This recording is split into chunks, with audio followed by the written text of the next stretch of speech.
Hello everyone and welcome again to psycho lab assistant की chapter wise series में आपका स्वागत है। पिछली वीडियो में हमने एसिड बेस और सॉल्ट चैप्टर को स्टार्ट किया था, जिसमें हमने एसिड और बेस के फिजिकल और केमिकल प्रॉपर्टी को अच्छे से समझ लिया था और सॉल्ट बच गया था, जिसे हम आज की इस वीडियो में कवर करेंगे। तो आपके सिलेबस में 5 प्रकार के सॉल्ट दे रखे हैं, जिन्हें हम इस वीडियो के माध्यम से कवर करेंगे। ओके, सैटरडे और संडे को कोई वीडियो नहीं आई थी और कुछ वीक तक सैटरडे और संडे को कोई वीडियो नहीं आएगी, यानी सैटरडे और संडे को छुट्टी रहेगा, बाकी के 5 दिन आपको वीडियो मिलती रहेगी। ओके, और आपको नोट मेकिंग करना है, जैसे मैंने आपको बताया था कि नोट मेकिंग आपको डेली करना है ताकि आपका लास्ट में बहुत ज़्यादा टाइम बच सके। ओके, पीडीएफ आपको टेलीग्राम चैनल पे मिल जाएगी। साइको ऑफिशियल टेलीग्राम चैनल है जो, देखिए एक तो साइको ग्रुप है जिसमें आप मुझसे बात कर सकते हैं, आपके जो भी डाउट है वो डाउट आपको पूछना है तो आप साइको ग्रुप से जुड़ सकते हैं। उसमें आप कुछ भी मैसेज कर सकते हैं, कुछ भी मतलब कि पढ़ाई से रिलेटेड मैसेज कर सकते हैं। ओके, और एक चैनल है, ठीक है, जिसमें आप कुछ भी नहीं बोल सकते, वहाँ पे सिर्फ मैं बोल सकता हूँ। चैनल पे मैं पीडीएफ डाल देता हूँ, ठीक है, जैसी वीडियो अपलोड होती है तो उसके बाद ही मैं पीडीएफ डाल देता हूँ, तो आप वहाँ से पीडीएफ डाउनलोड करके अपने नोट्स बना सकते हैं।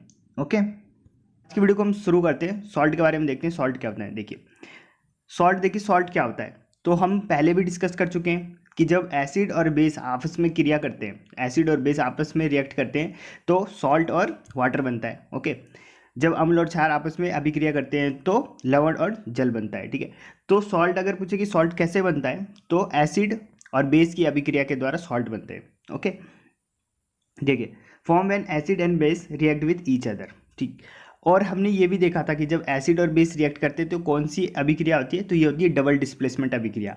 और हमने ये भी पढ़ लिया है कि जो डबल डिस्प्लेसमेंट अभिक्रिया है उसमें दो ही चीज़ हो सकती है, या तो क्या होगा, प्रेसिपिटेशन बनेगा, पीपीटी बनेगा, या फिर न्यूट्रलाइजेशन होगा। ओके, तो यदि आपसे पूछा जाए कि जो ये सॉल्ट बनता है ये किस प्रकार की अभिक्रिया है, तो ये डबल डिस्प्लेसमेंट अभिक्रिया है, और डबल डिस्प्लेसमेंट में भी कौन सा, न्यूट्रलाइजेशन वाला। ओके, तो लवण एक न्यूट्रलाइजेशन डबल डिस्प्लेसमेंट रिएक्शन है। ओके, ये इंपॉर्टेंट है, इसे नोट करना है। ठीक है, हम देख चुके हैं कि जब एसिड और बेस आपस में रिएक्ट करते हैं तो सॉल्ट और जल बनता है। ओके, तो ये हो गया सॉल्ट के बारे में बेसिक। ओके, अब आगे देखते हैं नेचर ऑफ सॉल्ट, लवण की प्रकृति। ये जो सॉल्ट होते हैं वो एसिडिक हो सकते हैं, बेसिक हो सकते हैं, या फिर न्यूट्रल हो सकते हैं, अम्लीय हो सकते हैं, क्षारीय हो सकते हैं, या फिर उदासीन हो सकते हैं। ये यही 3 प्रकार के हो सकते हैं। ये हमने पीछे भी डिस्कस कर लिया है एग्जाम्पल के थ्रू। देखिए एसिडिक सॉल्ट कब बनेंगे, जब जो एसिड होगा वो तो स्ट्रांग होगा, लेकिन जो बेस होगा वो कैसा होगा, वीक बेस होगा, तभी तो क्या बनेगा, एसिडिक सॉल्ट बनेगा।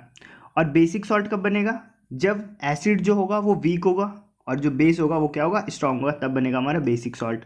और न्यूट्रल कब बनता है, जब दोनों ही वीक हो या फिर दोनों ही स्ट्रांग हो, जब बोथ वीक या फिर बोथ स्ट्रांग, दोनों ही प्रबल हो या फिर दोनों ही कमजोर हो, ठीक है, दुर्बल हो, तब बनता है हमारा न्यूट्रल सॉल्ट। ओके, ये तो था सॉल्ट के बारे में थोड़ा बेसिक। अब आगे देखते हैं strength of acid and base. Okay, strength देखेंगे हम एसिड और बेस की। तो देखिए जो स्ट्रेंथ होती है एसिड और बेस की, वो हम किसके थ्रू एक्सप्रेस करते हैं, पीएच के थ्रू। ठीक है, ये आपने सुना होगा पीएच स्केल के बारे में। तो पीएच के थ्रू हम क्या दिखाते हैं कि कोई एसिड कितना मजबूत है, कितना कितना पावरफुल है, या फिर कोई बेस कितना ज़्यादा पावरफुल है या फिर वीक है, ये बताते हैं कौन, पीएच। ओके, पीएच क्या होता है, देखिए पीएच की डेफिनेशन कोई आपसे पूछ ले तो आपको ये वाली लाइन बतानी है। ठीक है, एनसीईआरटी से लिया गया है डेफिनेशन। देखिए पीएच क्या होता है, it is the logarithm of reciprocal of hydrogen ion concentration, यानी किसी विलयन का पीएच उस विलयन में हाइड्रोजन आयन की सांद्रता के व्युत्क्रम के ऋणात्मक लघुगणक के बराबर होता है। ठीक है, ये उसकी डेफिनेशन होगी हिंदी और इंग्लिश में।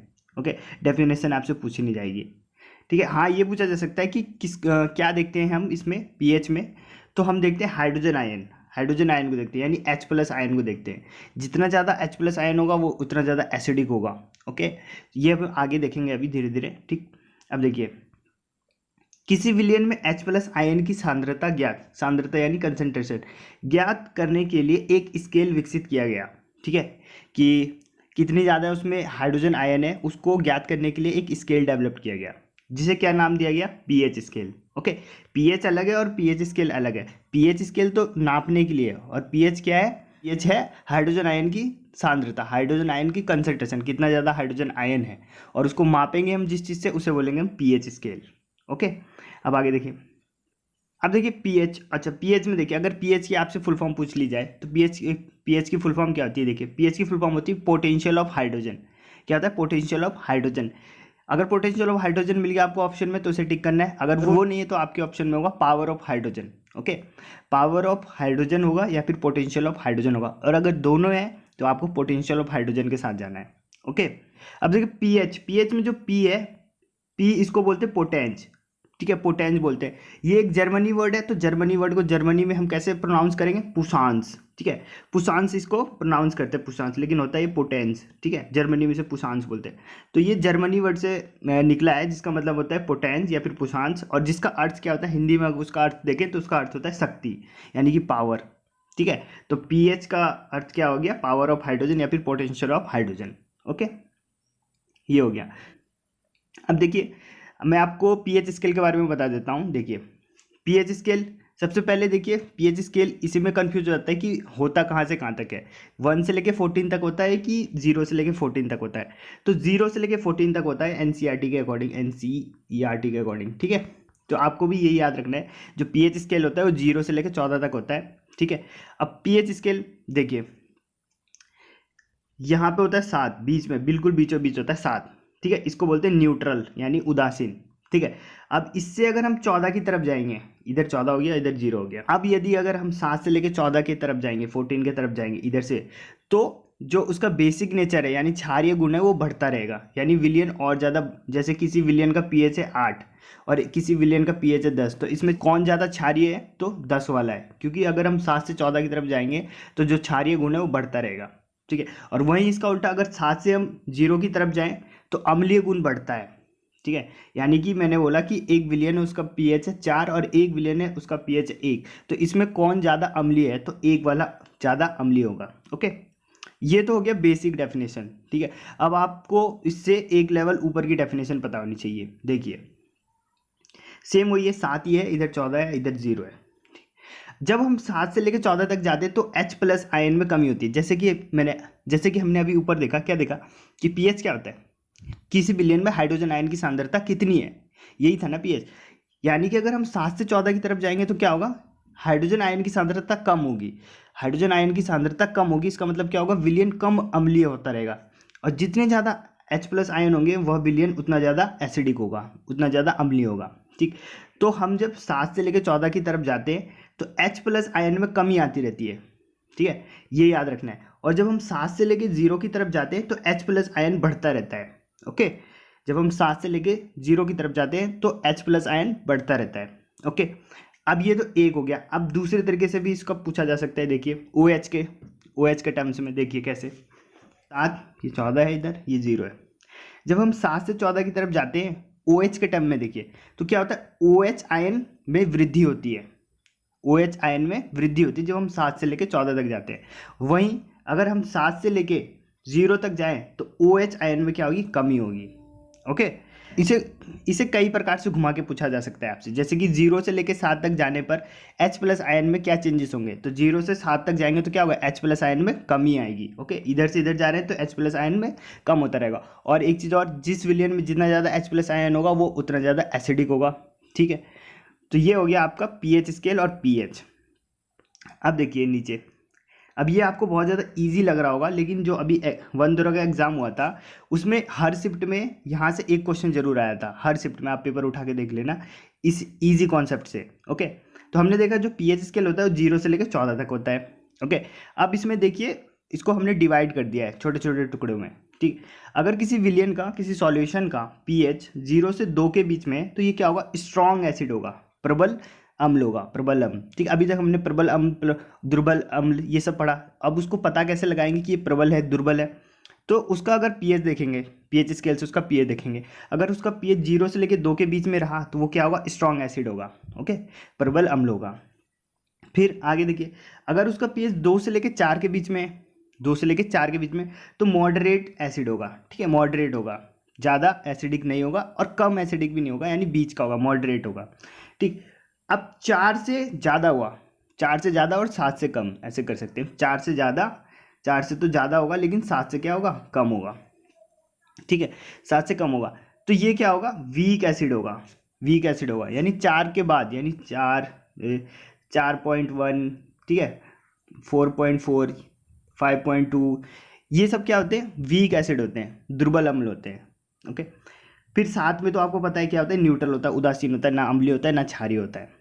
ओके, आगे देखिए, अब बेस की बात करते हैं। 7 से लेके 10 तक जाएंगे तो कैसे होंगे बेस, वीक बेस होंगे। ओके, बेस इधर की साइड बढ़ते रहते हैं, जो 14 पे होगा वो सबसे खतरनाक होगा, सबसे ज़्यादा बेसिक होगा वो, ठीक। तो 7 से लेके 10 में कौन सा होता है, वीक बेस होता है। ओके, 10 से 12 क्या होता है, मॉडरेट बेस होता है। और 12 से ज़्यादा, जो 12 से ज़्यादा हो गए वो कैसे होंगे, स्ट्रॉन्ग बेस होंगे। 12 से ज़्यादा वो होते हैं स्ट्रॉन्ग बेस। ओके, तो इसी कॉन्सेप्ट पे वन दरोगा में हर शिफ्ट में क्वेश्चन आया था, यदि किसी विलियन का पीएच 1 है तो वह किस प्रकार का विलियन है। तो किस प्रकार का है, वो प्रबल अम्ल या फिर वो प्रबल अम्ल यानी कि स्ट्रॉन्ग एसिड है। इस प्रकार के क्वेश्चन बने थे वन दरोगा एग्जाम में, आप देख सकते हैं। ओके,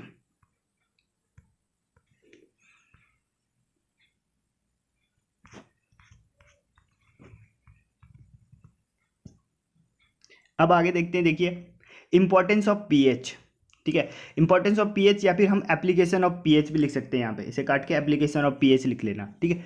तो एप्लीकेशन ऑफ पीएच देखते हैं, यहाँ से क्वेश्चन आते हैं, हर एग्जाम में आते हैं। देखिए पहला एप्लीकेशन क्या है, बायोलॉजिकल इंपॉर्टेंस। बायोलॉजिकल इंपॉर्टेंस क्या है इसका, देखिए हमारी जो बॉडी है वो 7 से लेके 7.8 पीएच पे काम करती है। और देखिए जितने भी यहाँ पे डेटा लिखा हुआ है ना, सब एनसीईआरटी से लिया हुआ है मैंने, ठीक है। तो और जो एग्जाम होता है आपका, एग्जाम में एनसीईआरटी वाला ही वैलिड माना जाता है। आप किसी दूसरे बुक से लिख लोगे, देखिए ये वैरी करेगा, दूसरे बुक में कुछ और लिखा होगा, लेकिन आपको ये जो डेटा मैंने लिख रखा है ना, इसी के साथ जाना है, इसी को याद करना है, बिल्कुल ऑथेंटिक डेटा है। ठीक, देखिए बायोलॉजिकल इंपॉर्टेंस पहला क्या है कि जो हमारी बॉडी होती है वो 7 से लेके 7.8 पीएच पे वर्क करती है। यानी कि हमारी जो बॉडी है वो कैसे, थोड़ा सा बेसिक नेचर टाइप का वर्क करती है ना। 7 से ज़्यादा यानी कि बेस क्षारीय हो गया, तो 7 से लेके 7.8 इतने पे हमारी बॉडी जो है वो वर्क करती है। बॉडी अगर बॉडी का पूछे तो इतने पे वर्क करती है। ओके, अगर इसको और अच्छे से लिखा जाए तो ये होएगा 7.35 से लेके 7.45, ये इसका बिल्कुल एक्यूरेट डेटा हो गया। 7.35 से लेके 7.45 पे हमारी बॉडी वर्क करती है। ओके, आगे देखिए, एसिड रेन होता है जो अम्लीय वर्षा। अम्लीय वर्षा कब होती है, जब जो वर्षा का पीएच है वो 5.5 से कम हो जाता है। 5.5 से कम हो जाता है। ओके, 5.5 आ जाएगा आपके ऑप्शन में, या फिर 5.6। वैसे तो 5.5 बिल्कुल बिल्कुल रियल डेटा है, ठीक है। तो 5.5 से अगर पीएच कम हो गया तो उसे हम बोलेंगे कि एसिडिक रेन है। ओके, और ये किसको अफेक्ट करता है, एक्वेटिक लाइफ जो होते हैं ना, हमारे जलीय जीव जो होते हैं उनको बहुत ज़्यादा प्रभावित करते हैं। एक क्वेश्चन ऐसा भी आता है, जैसे ताजमहल है, ताजमहल संगमरमर का बना है, तो वो क्षय हो रहा है, वो डिके हो रहा है, किसकी वजह से हो रहा है, तो अम्लीय वर्षा की वजह से हो रहा है। अम्लीय वर्षा होती है, उसके ऊपर छत तो है नहीं, ठीक है, तो जो उसके वो हैं मार्बल्स हैं, संगमरमर है, वो क्या हो रहे हैं, वो डिके हो रहे हैं, खराब हो रहे हैं अम्लीय वर्षा के कारण। ऐसे हमारे बहुत सारे अन्य जितने भी स्मारक हैं वो अम्लीय वर्षा की वजह से खराब हो रहे हैं। और सबसे ज़्यादा प्रभाव किनको पड़ता है, जो जलीय जीव होते हैं, जलीय जीव जंतु होते हैं, उनको बहुत ज़्यादा नुकसान पहुंचता है इससे, अम्लीय वर्षा से। ओके, और अम्लीय वर्षा में नहाना भी नहीं चाहिए इंसान को, उससे भी बहुत ज़्यादा डैमेज होता है। इसलिए आपने सुना होगा कि आपके घर में मम्मी पापा बोलते हैं कि जैसे बहुत दिनों के बाद जो वर्षा होती है उसमें नहीं नहाना चाहिए।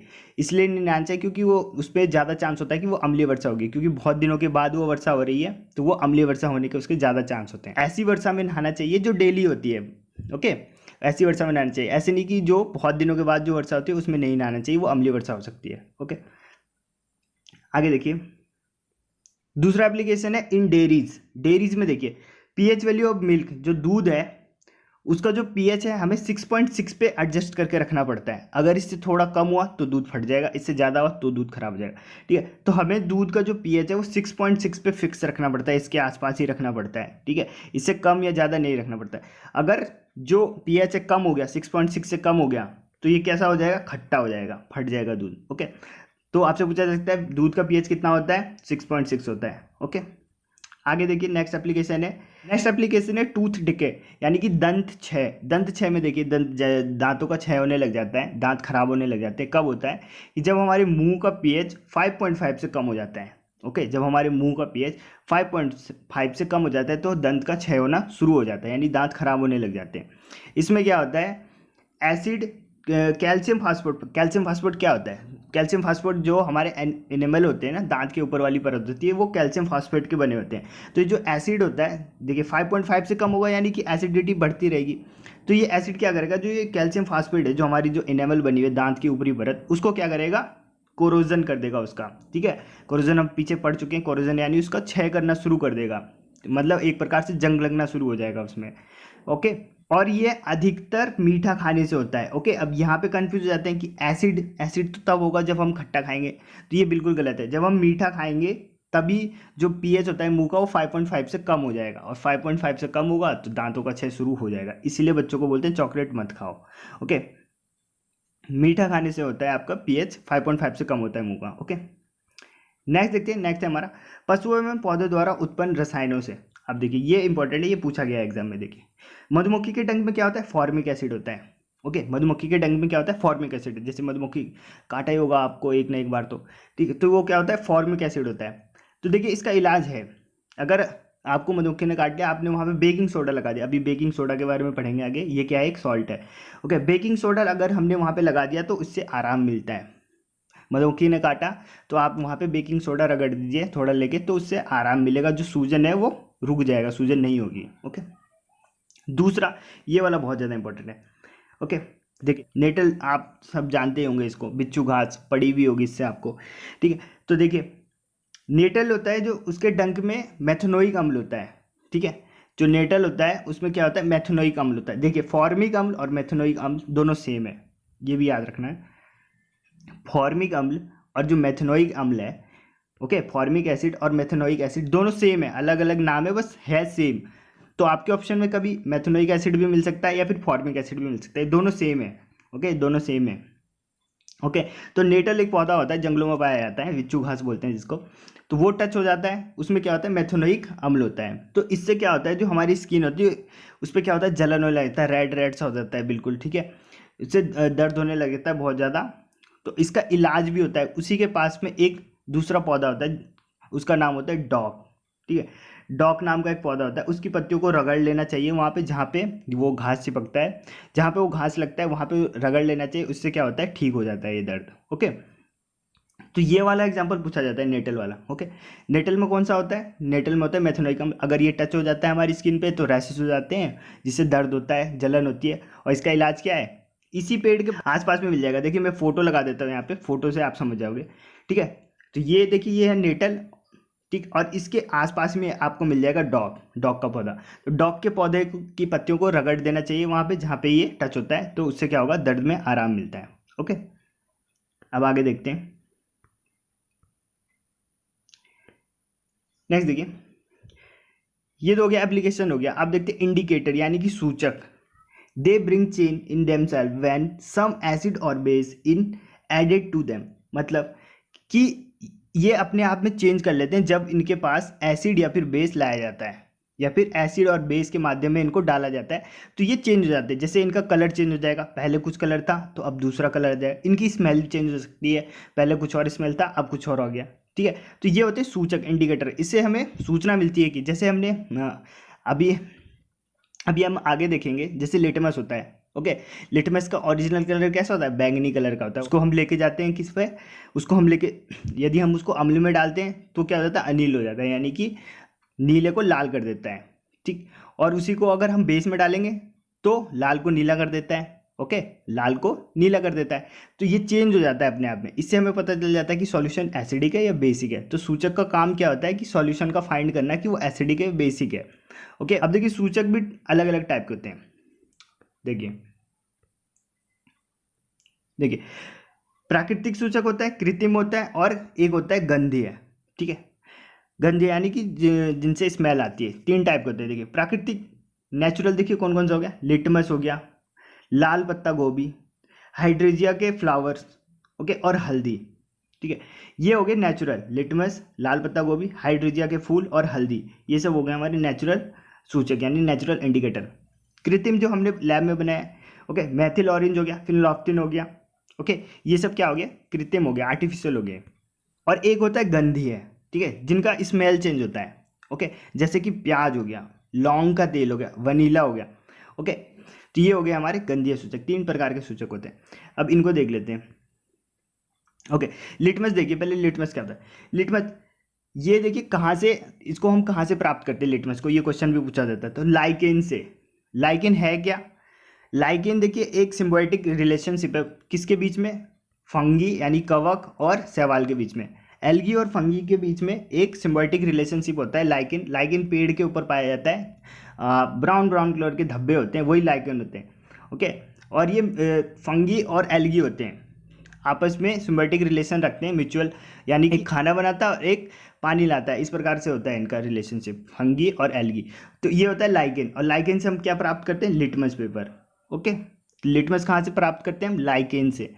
ये याद रखना आपको, लाइकेन से हम लिटमस प्राप्त करते हैं। और लाइकेन है क्या? Symbiotic relation between fungi and algae. Okay, अब देखिए ओरिजिनल कलर ऑफ लाइकेन कैसा होता है? पर्पल, बैंगनी होता है। मैंने बताया आपको कि कैसा होता है, बैंगनी होता है, पर्पल कलर का होता है। बट इन एसिड, जब हम एसिड में डालेंगे तो क्या होगा? ब्लू रेड हो जाएगा। ठीक है, ब्लू से रेड हो जाएगा। ओके, और बेसिक में डालेंगे तो रेड से क्या हो जाएगा? ब्लू हो जाएगा। ओके, इसका याद करने का क्या बोला था मैंने? अनिल, यानी कि अम्ल में डालेंगे तो नीला क्या हो जाएगा? लाल। ओके, तो एसिड में डालेंगे तो ब्लू लिटमस क्या हो जाता है? रेड हो जाता है। और ओरिजिनल कलर क्या होता है? पर्पल होता है। ओके, अभी इस टेबल में देखिए, ये टेबल बहुत ज़्यादा इंपॉर्टेंट है। इस टेबल में कुछ इंपॉर्टेंट इंडिकेटर से कुछ इंपॉर्टेंट सूचक है। देखिए यहाँ से क्वेश्चन पूछा जाता है। ओके, तो देखिए जैसे लिटमस है, पहला लिटमस का हमने देखा ओरिजिनल कलर कैसा होता है? पर्पल होता है। एसिड में डालेंगे तो क्या हो जाता है? ये लाल हो जाता है। बेस में डालेंगे तो कैसा देगा? ये ब्लू देगा। ओके, ये हो गया हमारा लिटमस। इसे आपको 2-3 बार पढ़ना है, तब आपके समझ में आ जाएगा। ओके, आगे देखिए लाल पत्ता गोभी, लाल पत्ता गोभी का रस। ठीक है, ये इसका ओरिजिनल कलर कैसा होगा? लाल ही होगा जब लाल पत्ता गोभी है। ओके, एसिड में तो लाल ही रहेगा, लेकिन बेस में क्या हो जाएगा? ये हरा हो जाएगा। ओके, हल्दी, हल्दी का तो आपको पता है ओरिजिनल कलर कैसा होता है? पीला होता है। ओके, एसिड में डालेंगे तो कोई चेंज नहीं रहेगा, मतलब वैसे ही रहेगा। पर जैसे ही हम बेस में डालेंगे तो कैसा हो जाएगा? लाल हो जाएगा। और देखिए यदि आपको मिलावटी दूध का टेस्ट करना है खुद से, तो आप घर बैठे कर सकते हैं। वो कैसे? हल्दी लेनी है आपको, हल्दी दूध में डाल देना है, थोड़ा सा हल्दी डाल देना है। अगर उसका कलर चेंज हो गया तो उसमें मिलावट, अगर चेंज नहीं हुआ तो मिलावट नहीं है। क्योंकि आपको पता है दूध का कितना होता है? 6.6, यानी कि 7 से कम, यानी एसिड होना चाहिए। लेकिन अगर आपने हल्दी डाला और उसमें क्या हो गया? चेंज आ गए, चेंज आ गया, इसका मतलब क्या हो गया? वो क्षारीय हो गया है, उसका पीएच 6.6 से ज़्यादा हो गया है। 6.6 से ज़्यादा हो गया यानी कि वो खराब है, या फिर उसमें मिलावट है कुछ। ओके, तो ऐसे आप दूध का टेस्ट कर सकते हैं। हाइड्रेजिया का फूल का रस। ओके, हाइड्रेजिया का फूल का रस देखिए, एसिड में नीला कलर देता है और जो क्षार होता है उसमें गुलाबी कलर देता है। फिनोल्फ्थालीन देखिए, फिनोल्फ्थालीन, इसका ओरिजिनल कलर कलरलेस होता है। एसिड में भी ये कलरलेस रहता है, यानी नो चेंज। पर जैसे ही हम बेस में डालेंगे तो ये कैसा हो जाएगा? गुलाबी हो जाएगा, यानी पिंक हो जाएगा। Okay, Maithil orange, Maithil orange का पूछा गया एग्जाम में। इसका ओरिजिनल कलर होता है ऑरेंज। ओके, एसिड में डालेंगे तो रेड कलर देगा, बेस में डालेंगे तो येलो कलर देगा। नेक्स्ट देखिए प्याज का रस, वेनिला और लौंग, ये कैसे है? हमारे गंध सूचक है। ठीक है, ऑल फैक्ट्री इंडिकेटर्स है। ठीक है, इंग्लिश में क्या बोलते हैं? All factory indicators. ओके, तो वेनिला, जैसे वेनिला देखिए, वेनिला का कलर कैसा होता है? वो वेनिला का जो स्मेल होता है कैसा होता है? चॉकलेट जैसा होता है। चॉकलेट खाइए ना, उसमें उसमें वेनिला डालते हैं। ओके, तो जब एसिड में डालेंगे इसको तो इसमें कोई चीज़ चेंज नहीं होगा, जैसा इसका जैसे इसका स्मेल होता है वैसे होगा। लेकिन जैसे हम बेस में डालेंगे तो इसका जो स्मेल है वो चेंज हो जाएगा। लौंग का तेल, लौंग का तेल एसिड में नो चेंज, पर जो बेस है उसमें इसका जो स्मेल है वो चेंज हो जाएगा। ओके, तो ये है हमारे पास कुछ इंडिकेटर्स हैं, और ये टेबल आपको रट लेना है। ठीक है, रटना क्या? 5-6 बार आपको रीड मारना है इसको रोज, तो ये अपने आप आपके दिमाग में घुस जाएगा। ओके, आगे देखते हैं। अब देखते हैं कुछ प्राकृतिक अम्ल। ठीक है, नेचुरल एसिड देखते हैं। हमने शुरू में जब इस चैप्टर को स्टार्ट किया था तब भी हमने देखा था। अब देखते हैं, हम उसको डिटेल में देखते हैं। सिरका, चाउमीन में डालते हैं जो सिरका, सिरका क्या होता है? एसिडिक एसिड होता है। ओके, एसिडिक एसिड होता है, CH3COOH, acidic acid, acidic acid होता है। इसके अनेक नाम है, सिरका हो गया, एसिडिक एसिड हो गया, एस्कॉर्बिक एसिड हो गया, ये सब नाम किसके हैं? इसके, एसिडिक एसिड। ठीक, मतलब कि अगर आपसे पूछा जाए कि सिरका में कौन सा अम्ल पाया जाता है, तो एसिडिक एसिड, या फिर इसी को क्या बोलते हैं? एस्कॉर्बिक एसिड बोलते हैं। ओके, सेकंड, संतरा, संतरा में हमने देख लिया था सिट्रिक एसिड होता है। जितने भी खट्टे फल होते हैं उनमें क्या होता है? सिट्रिक। जैसे नींबू हो गया, नींबू में क्या होता है? सिट्रिक होता है। बस इमली में, इमली में क्या होता है? टार्ट्रिक, ये बता दिया था मैंने आपको, इमली में क्या होता है? Tartaric acid. ओके, चींटी का डंक, चींटी का डंक पूछे या फिर आपको मधुमक्खी का डंक पूछे, सब में क्या होता है? मेथनोइक एसिड, या फिर क्या होता है? इसी को क्या बोलते हैं? Formic acid. ओके, टमाटर, टमाटर में होता है ऑक्सैलिक एसिड। ओके, और नेटल का डंक अभी हमने देखा, उसमें होता है मेथनोइक एसिड। ओके, अब देखिए जो ये होता है, ये भी पूछा जाता है कि खट्टा दूध, जो खट्टा दूध हो जाता है यानी दही, एक प्रकार से खट्टा दूध यानी कि दही बोला गया है किताब में, तो दही मान लेते हैं। इसमें होता है लैक्टिक अम्ल, ओके, दूध या फिर दही, उसमें क्या होता है, लैक्टिक एसिड होता है, ओके। और ये मैंने आपको बता दिया कि जो मैथेनोइक एसिड है उसी को हम क्या बोलते हैं, फॉर्मिक एसिड, यानी ये दोनों एक ही है, फॉर्मिक एसिड और मैथेनोइक एसिड सेम है। इसका फॉर्म क्या होता है, देखिए HCOOH, ये होता है मैथेनोइक एसिड या फिर इसी को बोलते हैं फॉर्मिक एसिड। कहाँ कहाँ पाया जाता है, चींटी के डंक में, नेटल के डंक में, मधुमक्खी के डंक में, यहाँ पे पाए जाते हैं, ओके। ये तो हो गया। अब हम आते हैं सॉल्ट पे, ओके। 5 सॉल्ट दे रखे हैं, कौन कौन से हैं, NaOH, CaOCl2, okay, bleaching powder, NaHCO3 खाने का सोडा, Na2CO3.10H2 धोने का सोडा, CaSO4.12H2 यानी कि प्लास्टर ऑफ पेरिस। ये 5 है, इन 5 को देखते हैं। सबसे पहले देखते हैं sodium hydroxide, okay. Sodium hydroxide कैसे बनाएंगे, ये भी आता है क्वेश्चन। तो देखिए सोडियम क्लोराइड, अच्छा हाँ, ये जो 5 के 5 ये किससे बनता है, साधारण नमक, साधारण नमक यानी NaCl से, ओके। ये जो 5 के 5 हमारे पास सॉल्ट है, ये 5 किससे बनेगा, ये किससे बनेंगे, NaCl से बनेगा, NaCl, ओके। तो देखिए सबसे पहले हम लेते हैं NaOH, सबसे पहले हम NaOH को लेते हैं, सोडियम हाइड्रोक्साइड को। कैसे बनेगा, देखिए NaCl के जलीय विलयन में विद्युत प्रवाहित करते हैं, इलेक्ट्रोलाइसिस करेंगे इसका। NaCl लिया हमने, उसका जलीय विलयन तैयार किया, उसमें हमने करंट डाल दिया एनोड कैथोड बना के, ओके। इसको हम आगे डिस्कस करेंगे, 11th 12th में तो बहुत ज़्यादा है ये, तो वहाँ पे आप समझ जाओगे कि क्या है इलेक्ट्रोलाइसिस प्रोसेस, ओके। तो हमने क्या किया, सोडियम क्लोराइड का हमने जलीय विलयन तैयार किया, उसमें विद्युत प्रवाहित किया, तो इससे क्या होता है, जो NaCl है वो टूट जाता है। ये शायद मैंने आपको पहले भी बताया था, Na+ और Cl नेगेटिव में टूट जाएगा। अच्छा, इस प्रक्रिया को क्या बोलते हैं, क्लोर क्षार प्रक्रिया कहते हैं, ओके। क्लोर बेस प्रक्रिया बोलते हैं इसको, क्लोर बेस प्रक्रिया या फिर क्लोर क्षार प्रक्रिया बोलते हैं इसको, जिसमें हम NaOH को तैयार कर रहे हैं NaCl से, उसमें विद्युत प्रवाहित करके, ओके। देखिए अब इसको क्लोर क्षार प्रक्रिया ही क्यों बोलते हैं, क्योंकि इसमें निर्मित उत्पाद, जो प्रोडक्ट बनेगा वो क्या होता है, क्लोरीन होता है, जिसको हमने क्लोर बोला शॉर्ट में, और क्या बनता है, सोडियम हाइड्रोक्साइड NaOH बनता है, ओके, जो होता है क्षार। देखिए 2NaCl लिया, इक्वेशन के फॉर्म में समझते हैं, 2NaCl लिया, पानी डाला यानी एक्वस सॉल्यूशन तैयार किया, ये एक्वस सॉल्यूशन, करंट डाला तो क्या होगा, 2NaOH और Cl प्लस H2 गैस निकल जाएगी, 2NaOH ये बन गया हमें जो चाहिए था, Na सोडियम हाइड्रोक्साइड, क्लोरीन निकला और हाइड्रोजन गैस। ये क्या है, क्षार है, क्षार है, और ये क्या, क्लोरीन। तो इसी को, इसलिए हम इसको क्या बोलते हैं, क्लोर क्षार प्रक्रिया बोलते हैं, क्लोर क्षार। एक तो क्षार मिला हमको और एक क्या मिला, क्लोरीन, इसलिए इसको हम बोलते हैं क्लोर क्षार प्रक्रिया।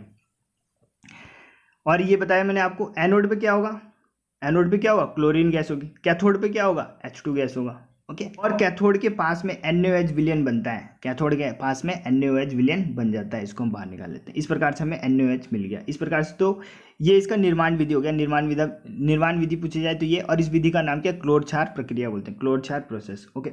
उपयोग पूछे जाते हैं। अब देखिए इसमें क्या क्या बना, पहले वो देख लेते हैं। NaOH बना, देखिए क्या क्या बना, NaOH बना, क्लोरीन बना और हाइड्रोजन गैस बना। H2 किसमें, फ्यूल में यूज़ कर लेते हैं, यानी हाइड्रोजन को हम फ्यूल की तरह यूज़ कर लेते हैं। क्लोरीन को हम किस लिए, क्लोरीन को हम कैसे यूज़ करते हैं, जल की स्वच्छता यानी जल को प्योरीफाई करने में क्लोरीन का यूज़ करते हैं, PVC बनाने में, ओके, CFC क्लोरोफ्लोरोकार्बन बनाने में। HCl का उपयोग कहाँ करते हैं, देखिए HCl का उपयोग करते हैं इस्पात की सफाई में, जो स्टील होती है उसकी सफाई में, औषधियाँ बनाने में HCl, ओके। NaOH जो मेन है, NaOH जो हमारा बना है सोडियम हाइड्रोक्साइड, इसका उपयोग क्या करते हैं, धातुओं से ग्रीस हटाने में, धातुओं जो मेटल होते हैं उससे ग्रीस हटाने के लिए हम NaOH का उपयोग करते हैं। साबुन बनाने में, कागज़ बनाने में, यहाँ पे हम NaOH का उपयोग करते हैं, ओके। अब देखिए अगर हम NaOH की क्लोरीन से करा दें अभिक्रिया तो क्या बन जाता है, विरंजक चूर्ण बन जाता है, यानी कि क्या बन जाता है, ब्लीचिंग पाउडर बन जाता है, जो कि हम आगे देखेंगे bleaching powder, okay. Bleaching powder का फॉर्मूला क्या है, CaOCl2, ये बन जाता है अगर हम क्लोरीन को NaOH के साथ अभिक्रिया करवा दें। और इस ब्लीचिंग पाउडर का उपयोग कहाँ करते हैं, वस्त्र विरंजक, यानी कि जो कलर, जो कपड़े होते हैं उनसे कलर हटाने, ठीक है। आपके कपड़े पे कभी अगर ब्लीचिंग पाउडर गिर गया होगा तो आपको पता होगा कि वहाँ से कलर ही गायब हो जाते हैं, वाइट हो जाता है। तो ब्लीचिंग पाउडर का उपयोग कहाँ पे करते हैं, जो कपड़े होते हैं उससे कलर हटाने के लिए करते हैं, ओके।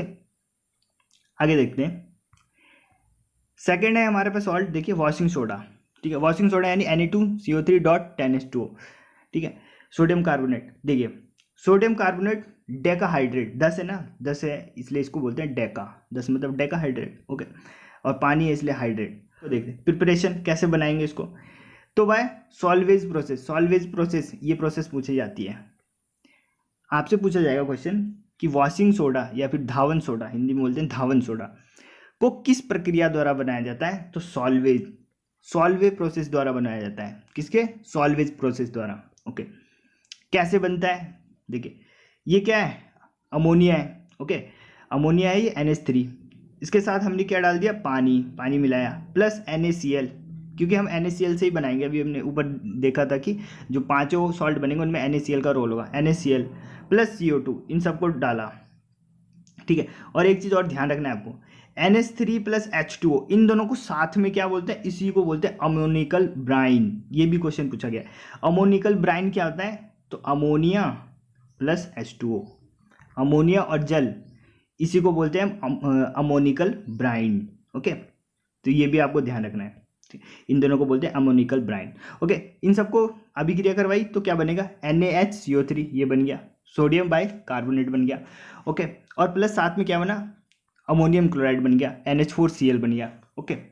अब आगे देखिए NaHCO3, okay. Sodium by carbonate को लिया हमने, इसको गर्म किया, ये साइन बताया था मैंने आपको कि गर्म करने का साइन होता है। गर्म किया तो टूट जाएगा Na2CO3 में, इसको बोलते हैं सोडा एस, इसको क्या बोलते हैं, सोडा एस बोलते हैं Na2CO3 को। और CO2 में टूटा और प्लस जल दिया इसने, इसमें टूट गया, ठीक। फिर हमने इसको लिया Na2CO3 को, सोडा एस को लिया, और इसमें फिर हमने 10 मॉलिक्यूल्स जल डाल दिया, ओके। 10 मॉलिक्यूल्स डाल दिए हमने जल के, तो क्या बन जाएगा, Na2CO3.10H2O, ये बन गया। 3 समीकरण के बाद ये मिल जाता है हमें, ओके। इस पूरी प्रक्रिया को क्या बोलते हैं, सॉल्वेज प्रोसेस बोलते हैं, ओके। अमोनिकल ब्राइन यानी कि NH3 प्लस H2O, ओके, ये याद रखना है आपको, ओके। आप देखिए मेन बात, सॉल्वेज प्रोसेस में कुछ भी वेस्ट नहीं जाता है, जितना कुछ बना, ठीक है, सब यूज हो जाएगा, कुछ भी वेस्ट नहीं जाता है। एक वर्ड है एफ्लोरेसेंस, एफ्लोरेसेंस क्या होता है, देखिए हमने देखा कि Na2CO3.10H2 ये था। जब हम इसको वायु के संपर्क में छोड़ देते हैं, बाहर खुला छोड़ देते हैं, तो क्या होता है, जो इसके 10 मॉलिक्यूल्स है ना, इसके जल के, इसमें से क्या होता है, 9 मॉलिक्यूल्स क्या होते हैं, जल वाष्प बन के उड़ जाते हैं, यानी कि भाप बन के उड़ जाता है, हट जाते हैं इससे। तो इसी को बोलते हैं हम एफ्लोरेसेंस, इसी प्रक्रिया को क्या बोलते हैं, एफ्लोरेसेंस। यानी कि धावन सोडा में से, वॉशिंग सोडा में से जो वाटर के 9 मॉलिक्यूल्स हैं वो क्या होते हैं, लॉस हो जाते हैं, ठीक है, वाष्पित हो गए या फिर लॉस हो गए किसी प्रकार से, तो इसी को बोलते हैं हम एफ्लोरेसेंस, इस वर्ड को, ठीक है। पूछा जा सकता है एफ्लोरेसेंस क्या होता है, तो वॉशिंग सोडा के 9 मॉलिक्यूल्स का लॉस होना, इसी को बोलते हैं एफ्लोरेसेंस, ओके। यूजेस देखते हैं वॉशिंग सोडा का, धावन सोडा का उपयोग देखिए, कांच, साबुन और कागज उद्योग में, ओके, कांच, साबुन और कागज उद्योग में, बोरेक्स बनाने में भी इसका उपयोग किया जाता है, घरों में साफ सफाई के लिए भी, ओके, कपड़े भी धोए होंगे आपने, ओके, यही है वो वॉशिंग सोडा। जल की स्थायी कठोरता को हटाने के लिए, जल की जो हार्डनेस होती है उसको हटाने के लिए हम किसका उपयोग करते हैं, वॉशिंग सोडा का। ये क्वेश्चन भी पूछा गया है, बहुत बार पूछा गया है कि जल की कठोरता को, जो वाटर की परमानेंट हार्डनेस होती है, स्थायी कठोरता की बात करें, परमानेंट हार्डनेस को हम किसके द्वारा हटा सकते हैं, तो वॉशिंग सोडा के द्वारा हटा सकते हैं, ओके। नेक्स्ट देखते हैं, हमारा थर्ड सॉल्ट है baking soda, NaHCO3, sodium bicarbonate, okay. Sodium bicarbonate देखते हैं कैसे बनेगा, अभी पीछे देखा था हमने, यहाँ देखिए सॉल्वे में बन गया था ये रहा। जब हमने ये किया था अमोनिकल ब्राइन में NaCl और CO2 गैस प्रवाहित की थी, तो बन गया था हमारे पे NaHCO3, सोडियम बाइकार्बोनेट, और NH4Cl बन गया था, ओके। तो इसमें ये लाइन जो लिखी हुई थी, सॉल्व प्रोसेस में कुछ भी वेस्ट नहीं जाता है, तो यहीं से हमें ये मिल गया है NaHCO3, ओके। तो इसको बनाने के लिए कुछ दूसरी विधि नहीं, सॉल्वेज प्रोसेस से ही बन जाता है, ठीक है। देखिए preparation bye Solvay process, okay, वहीं से बन जाता है ये। तो बेकिंग सोडा इसको बोलते हैं सोडियम बाइकार्बोनेट, NaHCO3, ओके। अच्छा, सॉल्वेज प्रोसेस में क्या होता है, एक टावर होता है जिसको क्या बोलते हैं, कार्बोनेटेड टावर, ये भी ध्यान रखना है। तो जो अभिक्रिया होती है ये कहाँ पे होती है, कार्बोनेटेड टावर में होती है। और वही सेम सेम इक्वेशन है, NH3 प्लस H2, इन दोनों को क्या बोलते हैं, ammoniacal bride, plus NaCl plus CO2, ये प्रोवाइड करते हैं तो क्या NaHCO3 प्लस NH4Cl बन जाता है। ओके, अमोनियम क्लोराइड और सोडियम बाइकार्बोनेट बन जाता है। ओके, ये मिल गया हमें, यही चाहिए था, बस हो गया। अब आगे देखिए यूजेस देखते हैं, उपयोग देखते हैं। अब यूजेस देखते हैं। देखिए पहला उपयोग क्या है, एंटी एसिड की तरह, प्रति अम्ल की तरह। पेट में एसिडिटी हो जाती है तो जैसे इनो खाते हैं, उसमें क्या डला रहता है, ये जो डला रहता है NaCO3। ओके, तो सोडा ले लेना है थोड़ा, तो क्या हो जाएगा, जो एसिडिटी है वो सही हो जाएगा। तो एंटी एसिड की तरह किसका उपयोग किया जाता है, सोडियम बाइकार्बोनेट का। बेकिंग पाउडर बनाने में। ओके, अब एक तो होता है बेकिंग सोडा और एक होता है बेकिंग पाउडर, दोनों अलग है। जो आप घरों में इस्तेमाल करते हो, जो पुड़िया होती है सफ़ेद कलर की, ड्रग्स जैसा होता है जो, वो होता है बेकिंग पाउडर। वो कैसे बनता है, देखिए बेकिंग सोडा में टार्ट्रिक एसिड मिला दिया। टार्ट्रिक एसिड कहाँ पे था, इमली में। याद करना है, ऐसे लिंक करके पढ़ना है तभी याद होगा। ठीक, बेकिंग सोडा में हमने क्या किया, टार्ट्रिक एसिड मिला दिया, तो इससे क्या बन जाता है, बेकिंग पाउडर बन जाता है। ओके, तो अगर आप अभी तक वहम में थे कि बेकिंग सोडा और बेकिंग पाउडर सेम होता है, तो अब इस वहम से बाहर आ जाए, दोनों अलग होता है। ठीक है, बेकिंग पाउडर कैसे बनता है, जब हम बेकिंग सोडा में टार्ट्रिक एसिड मिला देते हैं। ओके, सोडा, केक को फुलाने के लिए हम बेकिंग सोडा डालते हैं। देखिए क्या होता है, बेकिंग सोडा, इसमें देखिए ये NaH यहाँ लिख देता हूँ, CO3 है ना, यहाँ से ना एक CO2 निकलता है इसी में से टूट के। तो ये जो CO2 होता है ना, क्या करता है, ये फुला देता है किसी भी चीज़ को। जैसे एक क्वेश्चन और पूछ जाते हैं, रोटियां किस वजह से फूलती है, तो रोटियां भी इसी की वजह से फूलती है, CO2 की वजह से। और भी जैसे बंद हो गया और ब्रेड हो गया, इस सब में हम ये डालते हैं, बेकिंग सोडा डालते हैं। बेकिंग सोडे से जब रिएक्शन होता है तो CO2 निकलता है। अब जब ये CO2 निकलता है ना, यही फुलाता है। ओके, तो फुलाने का काम कौन करता है, CO2 करता है। ओके, CO2 निकलने से देखिए CO2 कैसे निकलेगा, इसको गर्म करेंगे। जब हम इसको हमने डाला किसी चीज़ में, आटे में मिला के डाल दिया, तो जब हम इसको गर्म करेंगे तो यहाँ से क्या, ये टूट जाएगा Na2CO3 में, प्लस CO2। अब जब ये CO2 निकलेगा, ये CO2 क्या करेगा, फुला देगा उसको। ओके, तो केक बनाने में या फिर रोटी को फुलाने में बहुत सारी आपने डाला भी होगा, जैसे पूड़ी उड़ी बनाने में उसमें भी डालते हैं, और भी बहुत सारे चीज़ होते हैं। ओके, अब देखिए ये इंपॉर्टेंट है, सोडा एसिड एक्सटिंग्विशर बनाने में। ठीक है, सोडा अम्ल अग्निशामक बनाने में। एक्सटिंग्विशर क्या होता है, आग बुझाने के लिए उपयोग किया जाता है। ओके, तो आपने तो सुना होगा कि CO2 भरी रहती है उसमें। ठीक है, तो वो दूसरा होता है, वो CO2 वाला एक्सटिंग्विशर होता है, और एक ही होता है सोडा एसिड एक्सटिंग्विशर। इसको देखिए कैसे बनाते हैं, देखिए इस प्रकार का एक जार तैयार करते हैं, या फिर बर्तन मान के चलिए। ठीक, यहाँ नीचे में हमने क्या भर रखा है, NaHCO3 भर रखा है। ओके, NaHCO3 भर रखा है। ऊपर यहाँ पे हमने क्या, यहाँ पे हमने एक चीज़ स्टोर करके रख रखा है, ये है H2SO4 को यहाँ, और ऊपर एक बटन है। जैसे इस बटन को दबाएंगे तो ये टूट जाएगा, और ये जो H2SO4 है वो नीचे गिर जाएगा इसमें NaHCO3 में। ओके, तो इसके गिरने से क्या होगा, तो देखिए क्या होता है, बटन प्रेस करने पे H2SO4 जो है ग्लास टूट जाता है, ये वाला टूट जाता है H2SO4, और ये कहाँ, यहाँ गिर जाएगा, और NaHCO3 के साथ मिक्स हो जाता है। अब मिक्स होने पे क्या होगा, रिएक्शन होगी। ओके, देखिए कैसे रिएक्शन होगी, NaHCO3 plus H2SO4, Na2SO4, okay, plus CO2, ये निकल गया CO2, और जो फायर एक्सटिंग्विशर है उसमें क्या भरा होता है, CO2 तो होता है। CO2 निकल गया, अब ये क्या करेगा, आग को बुझा देगा। हमें CO2 तो चाहिए था। ओके, तो ये CO2 मिला, ये CO2 क्या करेगा, आग को बुझा देगा। ओके, तो हम एक्सटिंग्विशर बनाने में भी हम इसका उपयोग करते हैं, सोडियम बाइकार्बोनेट का। ओके, ये हो गया सोडियम बाइकार्बोनेट। अब नेक्स्ट देखते हैं ब्लीचिंग पाउडर, यानी कि CaOCl2। Okay, calcium oxychloride, calcium oxychloride इसका रासायनिक नाम है। अब देखिए कैसे बनाते हैं, पीछे देख लिया था हमने। सिलेक्ट लाइम लिया, उसमें क्लोरीन गैस प्रोवाइड कर दिया, सिलेक्ट लाइम। ओके, CaOH का होल्टेज, CaOH का होल्टेज, ये क्या होता है, बुझा हुआ चूना, यानी कि सिलेक्ट लाइम बोलते हैं इसको, इंग्लिश में सिलेक्ट लाइम, हिंदी में बुझा हुआ चूना। इसमें हमने क्लोरीन डाला तो क्या बन जाएगा, CaOCl2 प्लस H2। बहुत आसानी से बन गया। ओके, तो बुझा हुआ चूने में हम क्लोरीन गैस प्रोवाइड करते हैं तो ब्लीचिंग पाउडर बन जाता है। उपयोग क्या है, पीने वाले पानी को जीवाणु से मुक्त करने में। आपने देखा होगा जो टंकियाँ होती है उसमें क्लोरीन की गोलियाँ डाल दी जाती है, ठीक है, पानी को साफ करने के लिए। ओके, कागज वस्त्र उद्योग में, कागज या फिर वस्त्र में क्या, कलरलेस बनाने में उसको। ओके, मतलब उसका कलर हटाने के लिए उपयोग किया जाता है। रासायनिक उद्योग में उपचायक के रूप में। ठीक है, आगे देखिए ओके, ये हो गया ब्लीचिंग पाउडर पे हो गया। अब हमारा बचता है पीओपी यानी प्लास्टर ऑफ पेरिस। इसका फॉर्मूला होता है CaSO4.12H2।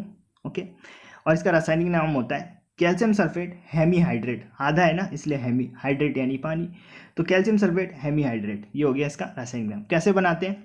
फ्रॉम जिप्सम, जिप्सम से बनाते हैं। जिप्सम का सूत्र क्या होता है? देखिए CaSO4.2H2, यानी यहाँ पे तो आधा है, यहाँ 2 है बस। अब देखिए क्या होगा, बहुत इजीली बन जाएगा।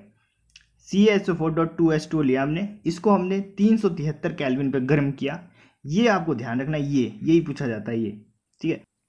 टेम्परेचर ही पूछा जाता है कि कितने टेम्परेचर पे इसको गर्म करते हैं। तो जब हम इसको 373 पे गर्म करेंगे तो क्या होगा, जो इसमें से वाटर के 1.5 मॉलिक्यूल है, 1.5, ओके, यहाँ 1.5 होगा, एक और लगा हुआ है यहाँ पे ऐसे, ठीक है। 1.5 मॉलिक्यूल क्या हो जाएगा, उड़ जाएगा, और बचेगा कितना, आधा। और जब ये आधा होगा तभी तो बनेगा कैल्शियम सल्फेट हेमीहाइड्रेट, तो हमें पीओपी मिल जाएगा, ठीक।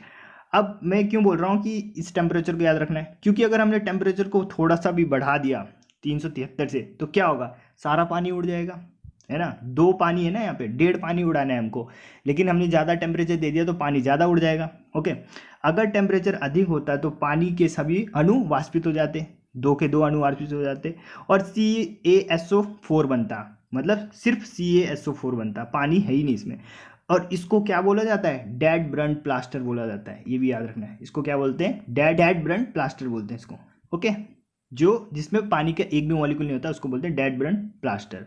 ओके, यूज पता ही होगा आपको। देखिए, ज्वाइनिंग फ्रैक्चर बोन्स, हाथ पैर की हड्डियां टूट जाती है तो पीओपी चढ़ाते हैं। ओके, मेक स्टैचू, जो मूर्तियाँ होती है, मूर्तियों को बनाने में छत पे आपके डिजाइन डले होंगे पंखे के पास, वो भी पीओपी के बने होते हैं। ओके, डेकोरेट सीलिंग, यही जो मैं बोल रहा हूँ आपको, जो छत पे जो डिजाइन बनाते हैं वो इसी के होते हैं, पीओपी के। ओके, तो ये हो गया पीओपी। तो इसी के साथ हमारे 5 जो सॉल्ट थे वो भी खत्म हो गया, और इसी के साथ ये चैप्टर भी खत्म हो गया। ओके, अब हम देख लेते हैं अपने सिलेबस में हमने क्या क्या कवर कर दिया है इसमें, और कुछ बचा तो नहीं है, देख लेते हैं।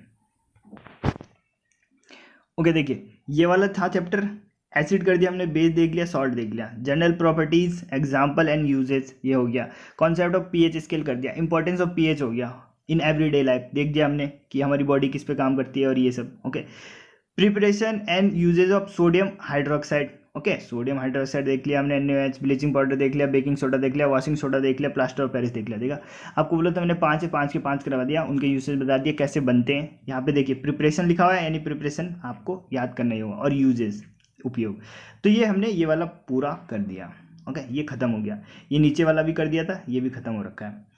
अब ज़्यादा 2 या 3 क्लास और होगी, 2 क्लास है, हाँ 2 क्लास, और आपकी जो 10th की केमिस्ट्री है वो खत्म हो जाएगी। आपको जो 10th है वो बहुत जल्दी खत्म हो जाएगा, बहुत जल्दी 10th की केमिस्ट्री खत्म हो जाएगी। उसके बाद मैं 10th की फिजिक्स बता दूंगा, वो भी 4-5 वीडियो में खत्म हो जाएगी। फिर बायो बचेगी, वो भी 4-5 वीडियो में खत्म हो जाएगी। ओके, तो जल्दी हम 11th और 12th शुरू करेंगे। ओके, 11th 12th जल्दी शुरू हो जाएगा, एक बार 10th खत्म हो जाए। ओके, अगर आप यहाँ तक आ गए तो इसका मतलब आपको वीडियो अच्छी लगी होगी, और आपने इस वीडियो से कुछ सीखा है तो इस वीडियो को जरूर लाइक करें, और वीडियो के नीचे कुछ भी कमेंट करें कि आपको क्या पसंद आया, इसमें कौन सी ट्रिक अच्छी लगी, या फिर क्या, कुछ भी नीचे आप जरूर कमेंट करें, इससे मेरे को मोटिवेशन मिलती है। ओके, तो इस वीडियो को मैं यहीं पे ख़त्म करता हूँ, मिलते हैं नेक्स्ट वीडियो में। जय हिंद।